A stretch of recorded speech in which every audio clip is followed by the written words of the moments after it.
नमस्कार दोस्तों, honour TV zone में आपका दिल से स्वागत है। अगर आप भी ऐसी कहानी सुनने के शौकीन हैं, तो हमारे चैनल ऑनर टीवी जोन को सब्सक्राइब करना ना भूलें। हनुमान जी ने अपनी विद्या की शिक्षा सूर्यदेव से प्राप्त की।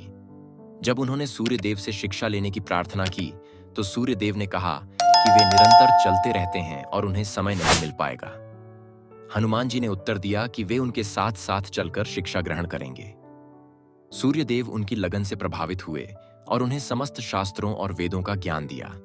एक बार नंदी ने हनुमान जी से कहा कि शिव जी ही सबसे बड़े भगवान हैं। हनुमान जी ने उत्तर दिया कि भगवान राम ही परम भगवान हैं। इस पर दोनों के बीच बहस हुई। भगवान शिव ने प्रकट होकर कहा कि हनुमान जी के लिए राम और शिव दोनों एक ही हैं। हनुमान जी ने विनम्रता से नंदी को प्रणाम किया। महाभारत के समय पांडव वनवास में थे। एक दिन भीम जंगल में हनुमान जी से मिले, जो वृद्ध वानर का रूप धारण करके लेटे हुए थे। जब भीम ने उन्हें हटने को कहा, तो हनुमान जी ने कहा कि वे उनकी पूंछ को हटाकर रास्ता बना लें। भीम अपनी पूरी शक्ति लगाकर भी पूंछ नहीं हिला सके। तब हनुमान जी ने अपना असली रूप दिखाया और कहा कि बल के साथ साथ विनम्रता भी जरूरी है। कथा है कि संत एकनाथ जब श्री राम की कथा लिख रहे थे, तब उन्हें पानी की आवश्यकता हुई। हनुमान जी ने उनकी सेवा की और पानी लाकर दिया। संत एकनाथ ने उन्हें पहचान लिया और उनकी भक्ति की सराहना की। एक बार हनुमान जी ने अपनी रामायण लिखी, जिसमें उन्होंने भगवान राम की लीलाओं का वर्णन किया। इसे देखकर वाल्मीकि ऋषि को लगा कि उनकी रचना फीकी पड़ जाएगी।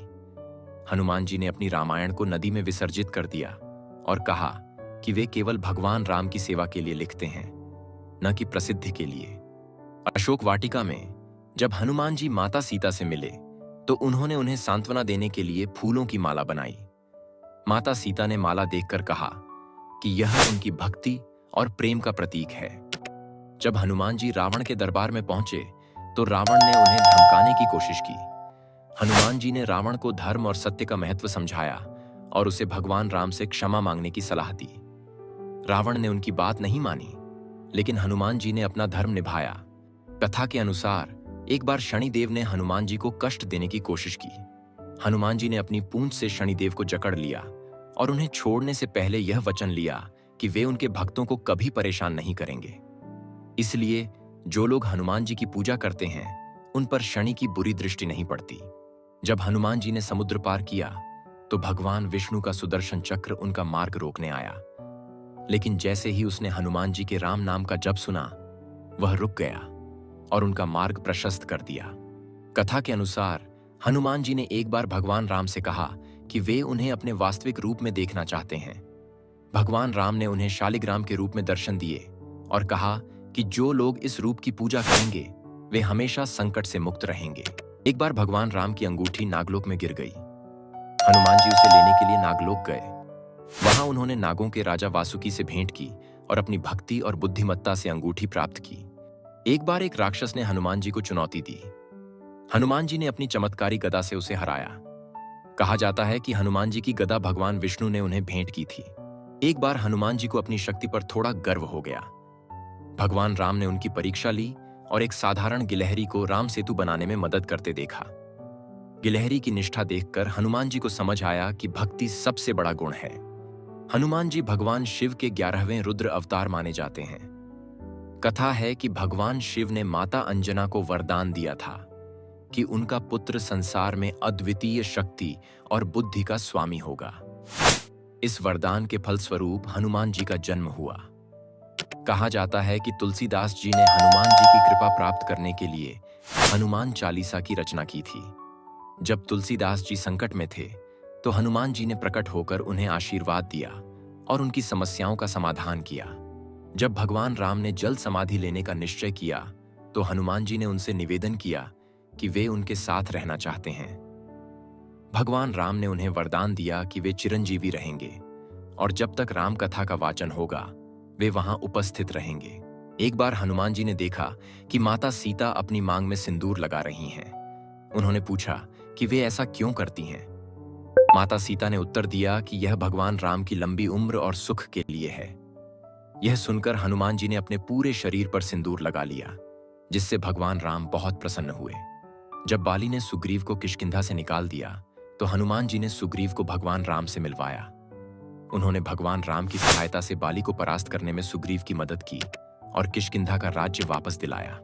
लंका दहन के बाद जब हनुमान जी अशोक वाटिका से लौटे तो उन्होंने राम नाम को लंका की दीवारों पर लिख दिया। यह राम नाम की शक्ति का प्रतीक था और रावण को चेतावनी भी थी कि धर्म के विरुद्ध जाने वालों का नाश निश्चित है। कथा है कि एक बार भगवान राम और माता सीता ने पारिजात पुष्प की इच्छा प्रकट की।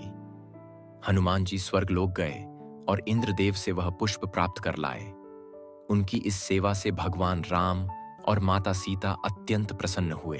कथा के अनुसार नील पर्वत पर एक राक्षस ने निवास किया था जो वहां के ऋषि मुनियों को परेशान करता था। हनुमान जी ने उस राक्षस का वध किया और पर्वत को सुरक्षित स्थान बना दिया। लंका युद्ध के दौरान जब लक्ष्मण मूर्छित हो गए तो हनुमान जी संजीवनी बूटी लाने गए।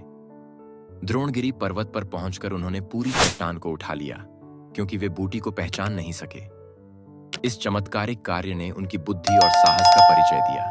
कथा है कि हनुमान जी ने भगवान शिव के दर्शन के लिए काशी की यात्रा की। वहां उन्होंने अपने भक्ति भाव से शिवलिंग की पूजा की। आज भी काशी में हनुमान जी का मंदिर संकट मोचन के नाम से प्रसिद्ध है। एक बार हनुमान जी ने भगवान विष्णु से मिलने की इच्छा प्रकट की। भगवान विष्णु ने उन्हें श्रीराम के रूप में दर्शन दिए। यह उनकी भक्ति का ही परिणाम था कि भगवान विष्णु ने अपने रूप को बदलकर उन्हें संतुष्ट किया। जब रावण ने सीता माता का अपहरण किया तो मंदोदरी ने उसे रोकने की कोशिश की। युद्ध के बाद मंदोदरी ने हनुमान जी से भगवान राम के गुणों के बारे में पूछा। हनुमान जी ने उन्हें राम भक्ति का मार्ग दिखाया। जब हनुमान जी छोटे थे तो उन्होंने सूर्य को फल समझकर निगल लिया। इंद्रदेव ने वज्र से उन पर प्रहार किया, लेकिन यह प्रहार उन्हें नुकसान नहीं पहुंचा सका। वायुदेव ने उन्हें अमृता का वरदान दिया और उनका शरीर वज्र से भी मजबूत बन गया। लंका युद्ध के दौरान हनुमान जी ने विभीषण को भगवान राम का संदेश दिया। विभीषण ने उनकी बातों से प्रेरित होकर भगवान राम की शरण ली। हनुमान जी की ये कहानियां उनकी भक्ति, शक्ति और प्रेरणा का परिचय देती हैं।